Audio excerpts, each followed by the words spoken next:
Everywhere we look, we are surrounded by art. Art comes in all shapes and sizes. It can take various forms, ranging from the statue of David by Michelangelo to the graffiti on the side of the street of Saint Laurent. The amazing thing about art is that it's different for everyone, and therefore serves a different purpose for each individual. However, the question of the day is not what art is, but rather what purpose it plays in our lives today. Art is a history lesson, a historical record, a preservation of culture, and an autobiography all in one. Each piece of art, each building and sign of architecture is a look into what happened in yesteryears. The history of architecture traces the changes in architecture through various traditions, regions, overarching stylistic trends, and dates. In other words, architecture can reveal characteristics that go beyond the obvious. To explore the purpose that it plays, the limelight would be placed on the architecture that is present in Pakistan. Pakistan, a South Asian country sandwiched between India and Afghanistan, was once a part of the Grand Mughal Empire during the 16th and 17th centuries. Various buildings in Pakistan have been there since this time.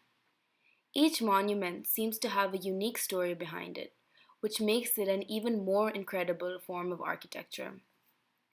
Take, for instance, the monumentous Badshahi Mosque in Lahore. Built in 1672 by Emperor Aurangzeb of the Mughal Empire, this mosque was made to be, and still remains till this date, one of the largest and grand imperial mosques of the Mughal era. The mosque has a capacity to hold 1 million people. The distinct form of architecture serves a distinct purpose in the modern world. The sheer size of this mosque tells us about the power that Muslim rulers held in the 16th century.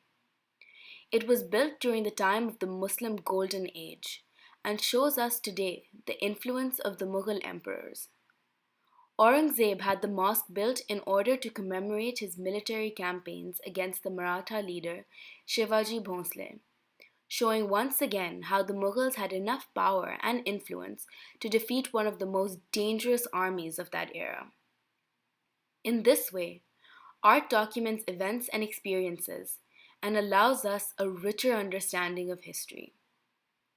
Not only does art give us a better understanding, it also helps us understand our individual and shared history.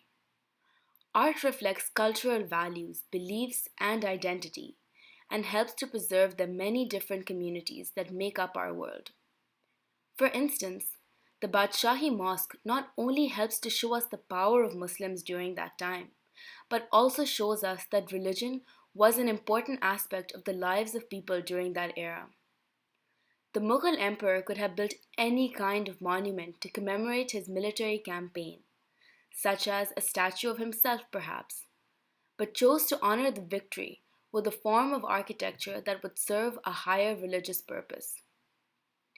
Another aspect that we need art today is because it is a means of communication. Art, like language, is a medium to express ideas and to share information. The message being conveyed does not have to be explicit, but can also be implied. Sometimes, forms of art, such as graffiti, can be there just to be aesthetically pleasing, but it can also serve a more political and social movement. Take Banksy's art as an example of this claim. Through art, we are able to share thoughts, ideas, and visions that may not be able to be articulated in any other way. Instead of a violent protest on the streets of the city, provocative forms of artwork can help to bring about certain changes. Through art, the message is transferred and received.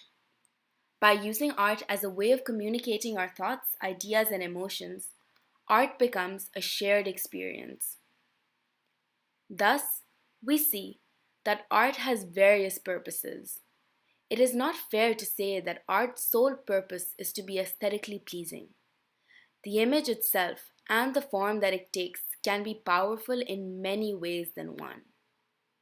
Art's purpose is greater than the obvious, and that is what makes it a beautiful experience.